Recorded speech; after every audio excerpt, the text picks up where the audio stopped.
Welcome back to the channel. Today we are reacting to a woman who divorced her husband because she got bored. I'm not going to spoil you, so let's get started right away.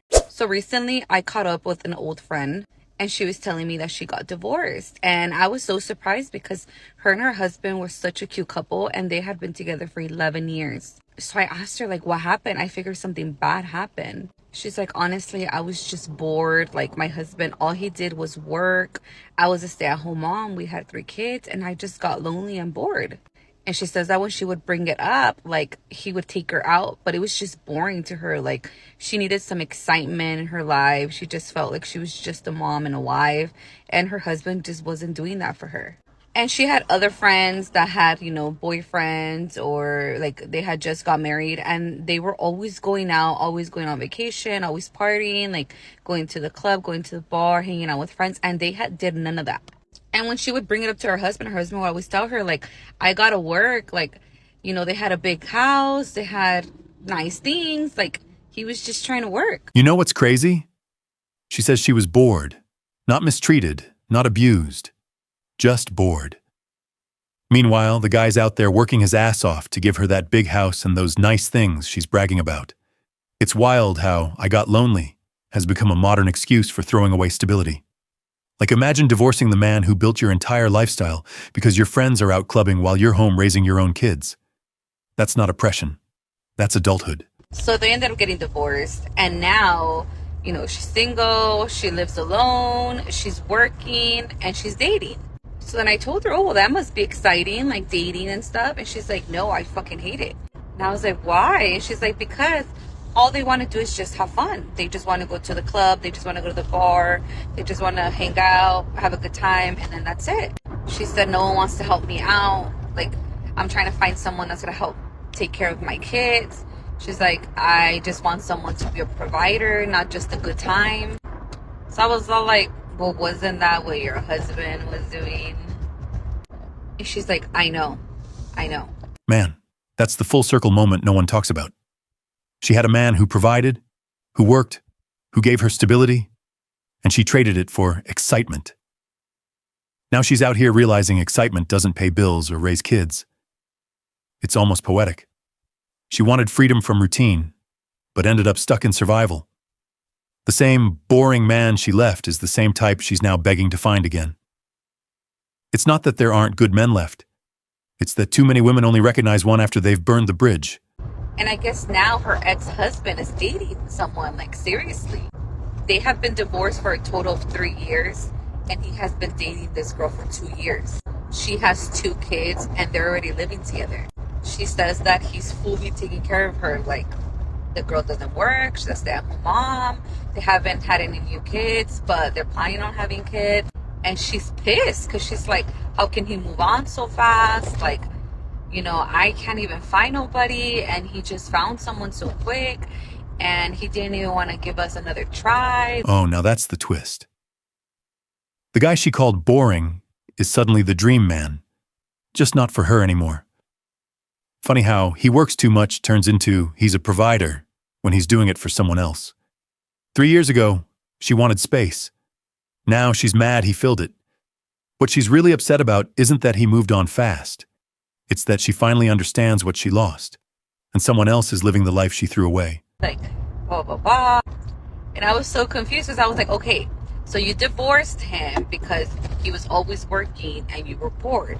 So now you're single, going out, having a good time, dating, but you don't like that. Now you want someone to take care of you, a provider. And your ex-husband, all he wanted to do was be a provider. That's why now he is dating someone who he has no problem providing for her and her kids. And she's pissed because she's like, why would he go and find someone who has kids? Like, he already has kids. Why would he want to take on that responsibility? Because that's what stable men do. They provide. He didn't suddenly become a different man. He's just giving to someone who actually values what he brings. It's wild how she can't connect the dots. She left because he worked too much. Now she's mad he's doing the same thing, just for someone else. The truth is, he didn't change. She just didn't appreciate the version of him she had. And I'm like, wait, aren't you looking for someone to take on that responsibility? I was just giving her a hard time, not gonna lie, because it was kind of funny to me because I was like, I could tell that she regretted her decision. I could tell.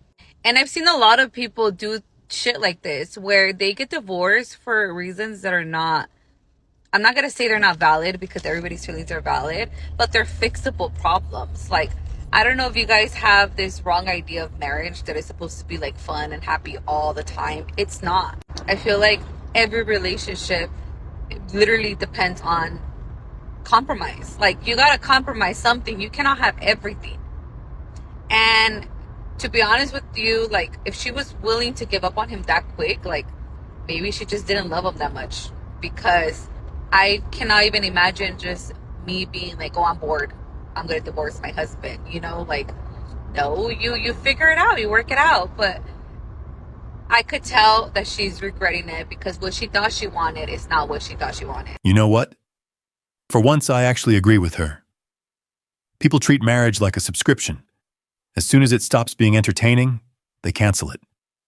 The irony is that boredom is usually just stability with bad PR. Everyone says they want a provider until they realize provision isn't a music video montage of vacations and cocktails. It's a guy working overtime so you can have those things. And yeah, maybe she didn't love him enough to do the boring parts of love. Because real love isn't constant excitement. It's consistent effort. And the funniest part? The husband didn't change. He just gave that same consistency to someone who appreciated it. That's usually how it goes. One person mistakes peace for dullness, leaves, and then watches someone else enjoy the same peace they threw away. At the end of the day, it's not that good men are rare. It's that patience is. And when you run out of that, you end up mistaking comfort for captivity and freedom for loneliness. I have been with my husband for almost 20 years, but about 3 years ago, I was strongly considering divorce, and I want to talk to you about why. So I'm going to tell you the story of the day where I thought to myself, maybe I don't want to do this anymore. So, they've been together nearly 2 decades, and then she started thinking about divorce. That's not sudden. That's fatigue setting in. Let's see where this goes. My husband and I had 4 kids. We both worked full time. We had been together for 16 years at this point. We've been together since high school. And on paper, I have an amazing husband. He is incredibly supportive. He's kind. He's loyal. He's a great dad. He's very hands-on. He's an active participant. He's always present. Like, on paper, what else could I ask for? So, she's got what sounds like a really solid husband. Supportive, loyal, present, checks all the boxes. But she's setting this up like there's more beneath the surface. You can already tell this isn't about him being a bad guy. It's about something deeper that she feels is missing. But in reality, my experience is very similar to the experience of other women. I had this amazing husband who on paper was great, but I was incredibly frustrated and burnt out from our marriage and from motherhood. Because what happens to so many of us is that we marry these amazing men and we have amazing relationships and then we have kids. And when we have kids, women tend to carry a disproportionate amount of the work in the home, the work of raising kids, and the mental load. And that is exactly what happened to us. Now she's getting into the part a lot of parents can relate to. How even with an amazing partner, the mental load of kids and home life often lands on one person. She's pointing out a really common pattern here, and it's not about blame. It's about how exhausting it can get in real life. About 3 months after my 4th baby was born, I remember looking at my husband and saying, I need more. I need you to do more. I am exhausted. I am in charge of everyone and everything in this house. Every night when we cook dinner, you ask me what to make. Every day when you drop off the kids at daycare, you ask me what they need in their backpacks. I am the project manager of this home and I need you to do more. And here's the turning point. She's being completely honest about how overwhelming it got. Not about pointing fingers, just saying, I need help. I can't do it all. That's real talk any partner should hear. And he looked at me and he said, okay, just tell me what to do, right? Every woman has heard this. Just tell me what to do and I'll do it. And I said, okay, something that would make my life easier is if in the mornings when I came downstairs with the 4 kids, because I do mornings by myself, the dishwasher was emptied, the dishes were put away, and the trash was taken out. That would make my life so much easier because when I've got the 4 kids running around and the baby crying, I can't be looking for their favorite water bottle in the dishwasher. I just need to know it's clean. The classic, just tell me what to do. Most people hear that and roll their eyes, thinking it's lazy or half-hearted. But look at this context. He's actually opening the door to help. He's saying, I'm willing to take responsibility, but I need your guidance. It's not passive. It's an invitation for teamwork. She doesn't have to micromanage. He's ready to act if she sets the plan. That subtle shift, from frustration to shared effort, is huge in marriages. This is the difference between someone who checks out and someone who genuinely wants to be part of the solution. And he said, yeah, of course. What? Yeah, I'll do that. That's no problem. And so, of course, he does it. But then I have to remind him, and then he forgets, and then I have to remind him again. See, this is the tricky part. He's willing, he says yes, but follow through is where the real work begins. Saying I'll do it is step one. Actually remembering and making it consistent is step two. Habits take time to build, and old routines die hard. That's why patience, reminders, and clear communication are key. And there was this one morning where I woke up, and I went to put something in the trash, and it was overflowing. And I went to get my son's water bottle, and it was in the dishwasher with all the other clean dishes. And I felt so disrespected and unseen and unvalued at that point in time. I see her point. Messy kitchen is stressful, but let's not act like this is the end of civilization. And I remember texting my husband being like, what happened? Like, why didn't you do this? And he said, sorry, I was running late for work. And I remember thinking, oh my God, he doesn't see me, because what he's done has now made me late for work. And he doesn't care about that. He doesn't care about the impact on me. And he doesn't see how every single thing in our home happens because I ask him to do it, or because I do it myself, or because I planned and organized it. The diaper bag is full because I filled it, right? I put the wipes in there. Okay, so the trash is overflowing and the water bottle's in the dishwasher. Frustrating, no doubt. She's juggling 4 kids and morning solo, so her irritation makes sense. But he literally told her he was running late, not ignoring her, not being lazy. Life happens, and sometimes priorities clash, even when intentions are good. This is the real test of teamwork. Managing the chaos without turning every mishap into a personal slight. And I felt so frustrated. And I remember thinking, what's the point? What's the point of doing this with someone else? I might as well just do it alone. Ah, the classic why bother moment.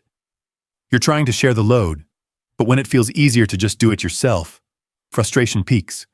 Totally relatable, even if it's a bit dramatic. And it's not because my husband didn't love me or he did anything to me, and it's not because I didn't love him, but because I felt so taken advantage of in our relationship. And here's where it gets interesting. She admits it's not about love or cruelty. It's about feeling taken for granted. But that's the tricky part. Sometimes feeling unappreciated doesn't mean you are unappreciated.